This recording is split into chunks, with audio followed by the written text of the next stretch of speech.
ఇంకొక బాస్ ఏమో unofficial boss Modi గారు అమిత్ షా గారు. కాబట్టి అటు ఇటు ఇద్దరిని ప్రసన్నం చేసుకోవడానికి 44 సార్లు ఎక్కే విమానం దిగే విమానం అన్నట్టుగా రేవంత్ రెడ్డి గారి వ్యవహారం నడుస్తూ ఉంది. ఏడాదిన్నర కాలంగా రేవంత్ రెడ్డి గారు చేసిన పనులు 3. 1 బీఆర్ఎస్ పై నిందలు, 2 బిల్డర్లతో కాంట్రాక్టర్లతో దందాలు, 3 ఢిల్లీ బాసులకు వేల కోట్ల చందాలు. మాకు బీఆర్ఎస్ మీదనేమో నిందలు, బిల్డర్లు కాంట్రాక్టర్లతో దందాలు, ఢిల్లీ బాసులకేమో వేల కోట్ల చందాలు. ఇది నిజంగా సిగ్గుచేటు. ఒక ముఖ్యమంత్రిగా ఆనాడు ఎమ్మెల్యేగా ఆబాస్ పాలైన రేవంత్ రెడ్డి గారికి బుద్ధి వచ్చిందేమో అనుకున్నాం. కానీ కుక్కతోక వంకర అన్నట్టు ఇప్పటికీ అవే అపసవ్యపు పనులు, ఇప్పటికీ అవే అపసవ్యపు కార్యక్రమాలు చేస్తూ తెలంగాణ రాష్ట్ర పరువు జాతీయ స్థాయిలో తీసినందుకు వారిని వెంటనే తొలగించాలని చెప్పి మేము డిమాండ్ చేస్తూ ఉన్నాం. రాహుల్ గాంధీ గారు అన్ని విషయాల్లో మాట్లాడతారు, ప్రతి విషయంలో మాట్లాడతారు. పాకిస్తాన్ గురించి మాట్లాడతారు, బంగ్లాదేశ్ గురించి మాట్లాడతారు, ఇంకేదో మాట్లాడతారు. మరి నేషనల్ హెరాల్డ్ కేసులో మీ ముఖ్యమంత్రి గారిని ఛార్జ్ షీట్లో చేరిస్తే why is Rahul Gandhi not responding? Why is he not talking? Why is mister Rahul Gandhi silent on this issue? Please respond. One of your chief ministers along with you has been named in the charge sheet. You are accused 1 and accused 2, and your CM, your chief minister of Telangana, and also the deputy chief minister of Karnataka have been named as people who facilitated money transactions into National Herald and Young India account. ఖచ్చితంగా అడుగుతున్నాం, రేవంత్ రెడ్డి గారు ఎందుకు మౌనంగా ఉన్నారు? మాకు అనుమానం ఎప్పుడు వచ్చిందంటే ఈయన జపాన్ పర్యటన అని చెప్పి ఇక్కడికి వెళ్ళి తప్పించుకపోయినప్పుడు అనుమానం వచ్చింది మాకు. ఆ రోజు జపాన్ అని చెప్పి జపాన్లో ఎవరో ఈయన పిలిచినట్టు ఉరికిండు. చూస్తే కరెక్ట్గా అప్పుడే ఈడీలో A1 A2గా రాహుల్ గాంధీ గారిని సోనియా గాంధీ గారిని పెట్టారు. దేశంలో ఉన్న కాంగ్రెస్ నాయకులు అందరూ స్పందించారు. కానీ రేవంత్ రెడ్డి గారు ఈ రోజు వరకు ఒక్కసారి కూడా నోరు విప్పలేదు. ఆ రోజు ఎందుకు అనుకున్న వాళ్ళకి ఇవాళ సమాధానం దొరికిందని నేను అనుకుంటా ఉన్నా. ఎందుకంటే రేవంత్ రెడ్డి గారికి తెలుసు ఈ కేసులో ఆయన కూడా ఉన్నాడు. సహజంగానే ప్రభుత్వంలో ఉన్నాడు కాబట్టి ఇంటెలిజెన్స్ వ్యవస్థ ఉంటుంది కాబట్టి ఆయనకు సమాచారం ఉంది, ఈ కేసులో మీరు కూడా ఉండబోతున్నారు అని చెబితే అప్పటి నుంచి ఇప్పటివరకు నోరు తెరవలేదు.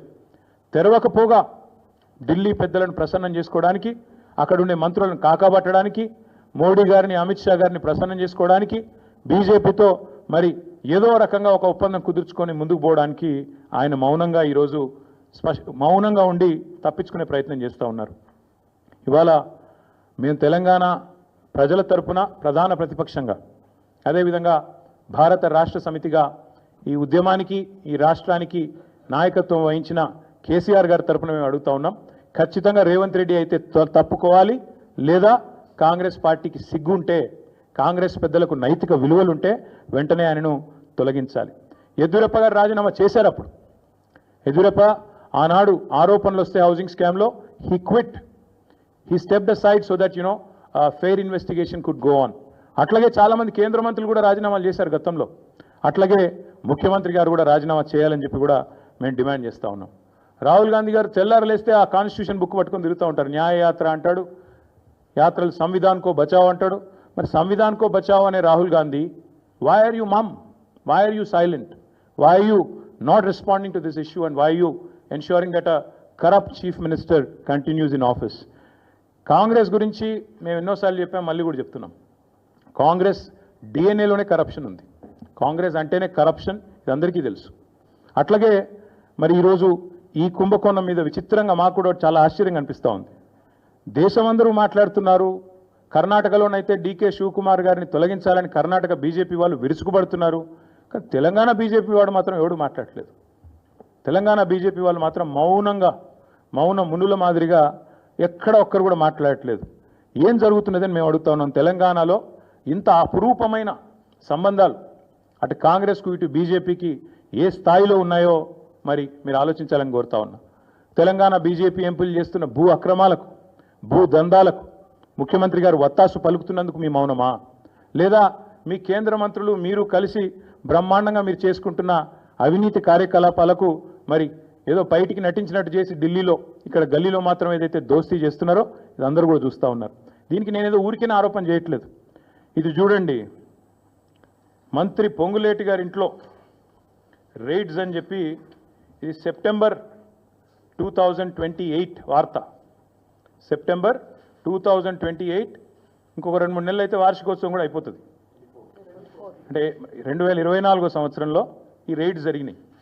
సెప్టెంబర్ 27th, ఈరోజు మే 24 అనుకుంటా. మరి అప్పటికిప్పటికి ఒక్కటంటే ఒక్క ప్రకటన అటు ఈడీ వైపు నుంచి కానీ ఇటు పొంగులేటి శ్రీనివాసరెడ్డి గారి వైపు నుంచి కానీ వచ్చిందా? ఎందుకు కాంగ్రెస్ మంత్రులను కాపాడే విషయంలో ఎన్ఫోర్స్మెంట్ డైరెక్టరేట్కు అదేవిధంగా బీజేపీ నాయకత్వానికి ఎందుకు మొహమాటం అడ్డమొస్తున్నది? ఎందుకు